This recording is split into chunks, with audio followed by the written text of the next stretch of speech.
ẹ̀yin tèmi ẹ̀yin tí Ibrahim Yekini ìtẹ̀lẹ̀dẹ̀ ẹ̀kan pàápàá jùlọ gbogbo àwọn tó yẹ pé ojú olólùfẹ́ ìyẹn series ìyẹn Kọ́lé Oṣó láti part 1 títí part 10 gbogbo aláṣẹ bẹ́ẹ̀ tá a kó jẹ ìròyìn kan tuntun jáde tó yẹ pé ìròyìn tí mo nígbàgbọ́ kó máa dùn mọ́ gbogbo àwa tá a jẹ́ olólùfẹ́ ìyẹn Ibrahim Yekini ìyẹn ìtẹ̀lẹ̀dẹ̀ ẹ̀kan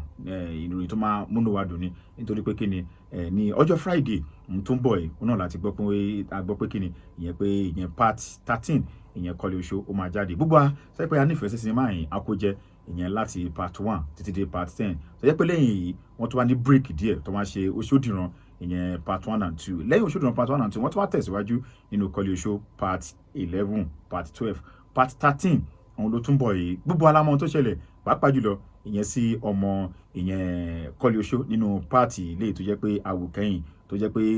bí kọ̀ọ̀kan ẹ ṣàmọ̀ tó ṣẹlẹ̀ tí ó di pé Kọ́lé Oṣó àwọn sójà fẹ́ wá arrest ẹ̀ táwọn náà ti pé aṣọ sójà ò bọ́ sí lọ́rùn gbogbo eléyìí mú mọ̀ pé ìyẹn part tó ń bọ̀ yìí action máa pọ̀ nínú part sùn gbogbo àná mo nígbàgbọ́ pé àǹdó de sinimá ọ̀hún ẹ̀yin tí wọ́n wo fọ́nrán yìí ìyẹn tẹ́ pé ẹ̀ ń wò mí báyìí ìyẹn lórí channel yìí kí ló tí ẹ̀yin retí pé kó ṣẹlẹ̀ ṣé ó ti sún yín ni àbí kó tẹ̀ wájú àti ẹ̀gbọ́n gbà kọ́kọ́ pa àwọn ìlóhùn pé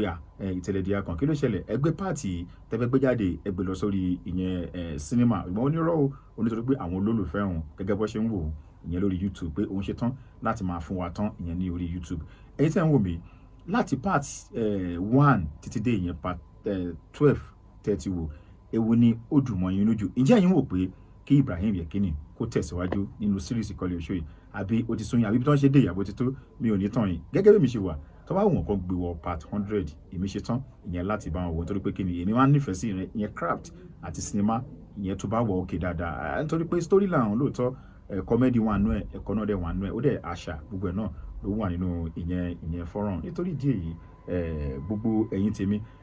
tó bá ní ìwòrán kan tí ẹ̀ ń rò gẹ́gẹ́ bó ṣe wá látọkàn tí ẹ máa fi sí ìyẹn abẹ́ comment section báwo lẹ ṣe rí sí ìhàwó ló kọ sí yín àwọn gbọ̀wò lẹ́kàn bẹ́ẹ̀ àti pé kí làwọn tẹ́ pé ẹ̀ ń retí ìyẹn nínú ìyẹn fọ́nrán ẹ wo a tún máa pàdé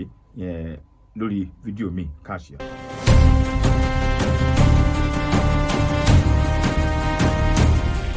This is Kole Oso family and we are powerful.